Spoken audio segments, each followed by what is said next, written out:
Hey, we're here at Song of the Day coming to you from the Rock Cave. Today is actually April 12th. We all know what happened on April 12th because yesterday I posted the April 12th Song of the Day. Because in the middle of this pandemic, does anyone really know what day it is or day of the week or the date is? We don't. So technically REM should be Song of the Day today, but it was yesterday.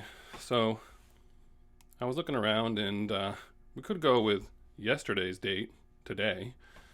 And the only thing I could really come up with was that Steve Miller put out Jet Airliner as a single today in '77, which is a great song, but I didn't necessarily feel overly inspired by that. So when I got up this morning, I actually did not have a song of the day ready in my mind. And of course, today is Easter, so I was thinking about that.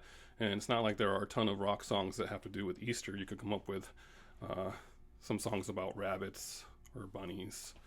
There are a couple of songs named Easter, but nothing that was too inspiring. So as I was sitting around thinking, I thought of this particular song out of nowhere just by the title. And then I got to start to thinking about the artist and thought, oh, that'd be fun to talk about. So today's song of the day is going to be by Alison Moyet. I don't know if everyone knows who Alison Moyet is. I suspect a lot of you have no idea who that is. And for those of you that do, kudos. But Alison Moyet is the lead singer of the band Yaz. And I know that a lot of people out there will know who Yaz is because that song Situation and Don't Go was just all over the place. And I think it still is. They do remixes and other bands sample from it. So pretty popular. So let's talk about Alison Moyet. She was born in England, and when she was 21 years old, she put an ad in a rock music newspaper looking for someone to form a band with. And she got exactly one response. And that response was from a young man named Vince Clarke. It turns out she went to school with Vince Clarke, and she knew of him, but had never actually spoken to him. And Vince Clarke had a couple of friends that went to the same school as she, and she knew these two guys, and their names were Andy Fletcher and Martin Gore. So here's another quiz. Does anyone know who Andy Fletcher, Martin Gore, and Vince Clarke are? We'll pause for a minute. Okay, you got your answers in. These, of course, are the founding members of Depeche Mode.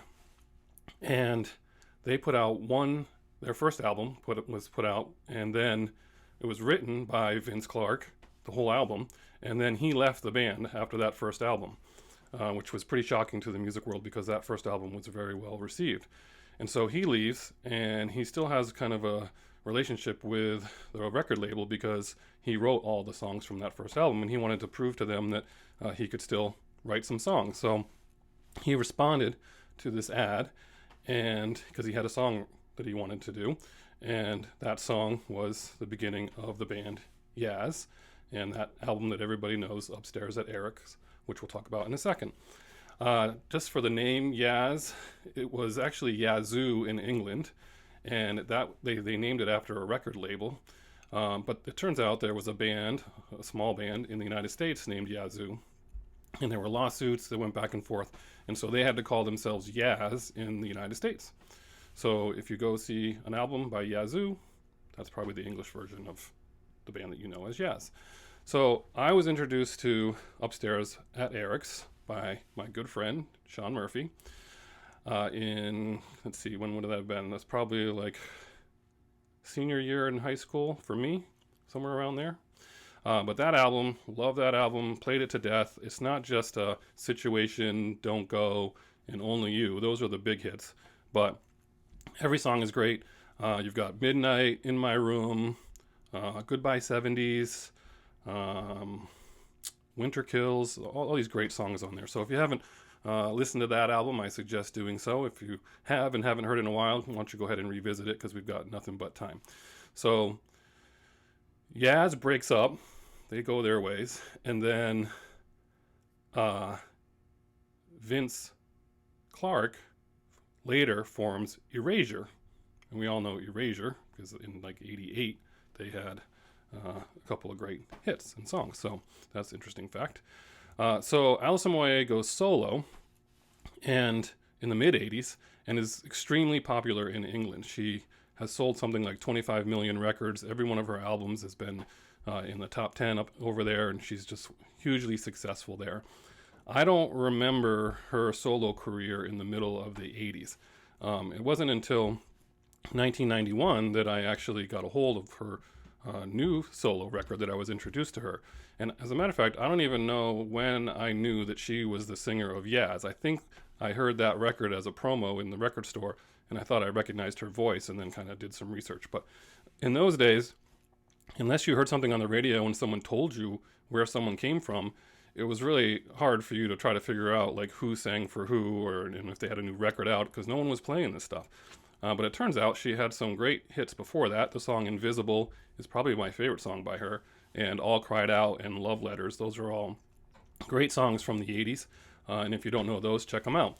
So in 91, she puts out a solo record called Hoodoo, and I get that as a promo, as I said, and I start playing it, and I really fell in love with this album. There's some great songs on there. Footsteps and Hoodoo and It Won't Be Long. I just kept playing over and over again in my car. So it's just great music. It's electronic, and her voice is amazing. I think if you want to really hear her range, listen to the song Invisible, and you'll know what I'm talking about. So for today, we're going to go with her song, which I think is appropriate. Love Resurrection for Easter is your song of the day. Enjoy. Have a great day. See you on the flip side.